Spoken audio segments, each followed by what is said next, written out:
various things. You just look around you, and who's in control at the moment? Well, I disagree with the Pope when he says we believe and confess one God. We certainly don't. He's correct. He does, because in the female form or in the male form, the way they split apart is actually the same thing.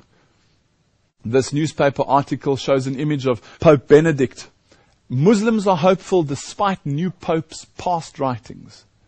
It says there, evangelism is not always active witnessing, but there is always that open-ended invitation. I'm uncomfortable sitting down with Muslims and actively trying to convert them. That's unfair. But if I share the good news as I understand it and someone accepts it, well, that's an unintended consequence. Evangelism is not active witnessing. Are we not supposed to go and teach all nations, baptizing them in the name of God the Father, the Son, and the Holy Spirit? Are we not supposed to create disciples and wake people up out of the slumber as they did in Ephesus? It continues and it says, we will come to the dialogue table with Muslims, now listen to this, to talk about everything but one thing, belief in Jesus Christ as the one truth. Who's writing this? You see, today, all we have to do is look into history and say, please have a look at, just as an example, USA Today, 25th of September 2006. The Pope meets with these Muslim brothers and sisters. Now, if everybody was on an equal footing, they would all be dressed as you and I are, as anybody is, but you'll see in this image that everybody comes dressed in the dark colors. And there in the middle, in the center, raised up off the floor, sits the Pope on a special chair. He's the boss. And although he might make noises that seem to appear as if he is somehow condemning or infuriating the Muslims, this is an act, this is a plan, a way of inciting the Hegelian principle. Thesis, antithesis, synthesis.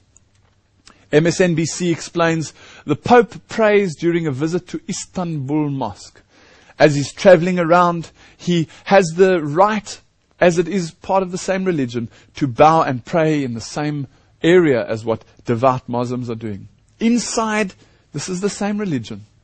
This is the same religion. You can see it in the symbols. You can see it in the way they do it. And you can see it in the way he says we worship and we confess one God. The God of Catholicism, insider Johannism, is the same God of the insider Islam people. What about Hinduism? Can we somehow find and trace a root of Hinduism back to Rome?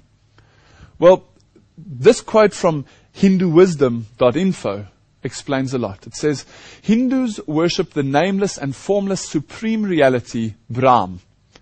By various names and forms, these different aspects of one reality are symbolized by the many gods and goddesses of Hinduism. In no other religion does the supreme being wear so many masks and invite worship in so many different forms as the eternal religion of Hinduism. When they speak about the supreme being, you'll see that Masonry speaks about the supreme being, and you'll hear Hinduism speak about the supreme being. Now, as the catechumen on the ground, we would assume that would be God. But the insider language teaches us and tells us that the supreme being of Freemasonry is Lucifer. Is it possible that somehow the supreme being of Hinduism can also be Lucifer?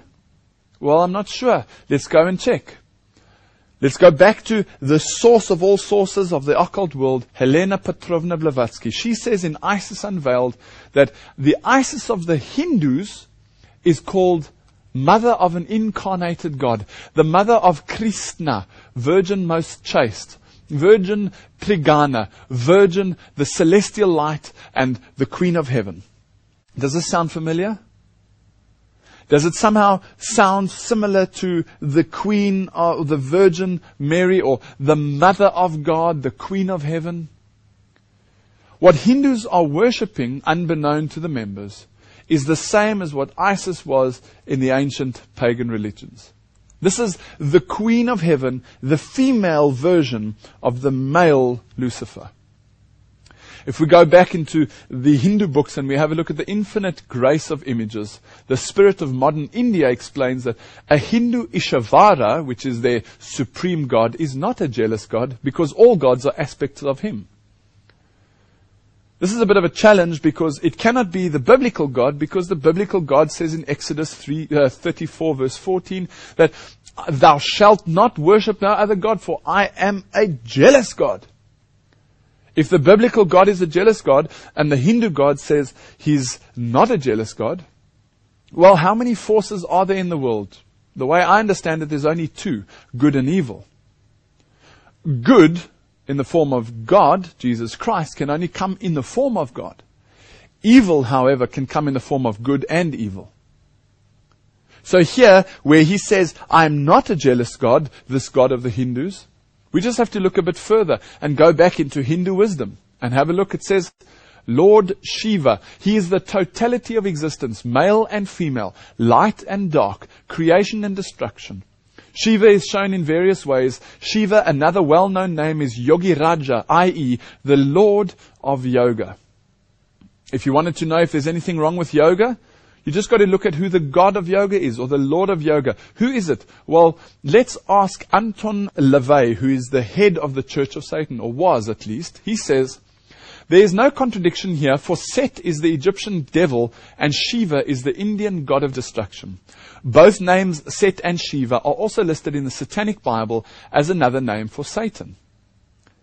Helena Petrovna Blavatsky says, now we have but to remember that Shiva or Siva and the Palestinian Baal or Moloch and Saturn are identical. This is sun worship. The Hindus are involved in a form of sun worship which has been marketed slightly differently to what the rest are. Shiva is just another word for Satan, according to their own documentation. What about Alice A. Bailey, who founded the Lucifer Publishing Company, or what's now known as the Lucis Trust? She says, the eye of God is Shiva or Siva, the destroyer. Remember, Shiva is the Indian god who is the equivalent of Osiris. Shiva is also a synonym for Satan. These people, as much as they might be doing what feels right, as much as they might be doing what the best that they can do, he's deceiving the whole world into following the beast. Here's an image of Surya. In Hinduism, Surya or Surya is the chief solar deity. You see the sun behind? He has hair and arms of gold. His chariot is pulled by 7 horses which represent the 7 chakras. Surya Namaskara, or the sun salutation, is a well-known Hindu mode of worship in the devotional movements of Surya, is done at the rising of the sun. Shaivites and Vaishnavas often regard Surya as an aspect of Shiva and Vishnu, respectively. Who is God? Is it Shiva? Well, no, it's not the biblical God. You'll also see from their own books, the gods and goddesses of India, that one of the Hindu symbols is the swastika. Supposedly it means it is good or good morning. It shows the circular movement at the cardinal points of sunrise, sunset, midnight, the supposed spinning symbol of the sun. That's where it gets its legs from, the bent legs, as it spins, either in the male form or spins the other way around in the female form. The saffron swastika explains, indeed the swastika is an obvious symbol of cosmic cyclicity, hence of endlessness or eternity. It suggests that the world would never be started and will never end, and that every cycle is preceded and followed by more cycles. For Jains, it is more than for the Hindus and for the Buddhists. The swastika is part of their identity. A hand with the swastika on it is the official symbol of Jainism. So not only for Hindus, but for Jains as well, the swastika, the sun of the symbol, or the symbol of the sun, the spinning cyclicity of eternity, that the world never started and will never end. There was no creation and there will be no judgment. That is the symbol that they worship under. These are some of the sacred symbols of Hinduism. On top you'll see that's what's called the Aum, the sound that you would make when you meditate. On top you'll see the Baal Hadad. And you'll see also the symbols of the sun in the form of the swastika. So where's the finger of the papacy or of Rome inside Hinduism or inside pagan type religions? Well, here's an image for you to look at. This is an image of Pope John Paul II receiving the Shiva mark on his forehead as a priestess of that pagan religion plants this Shiva mark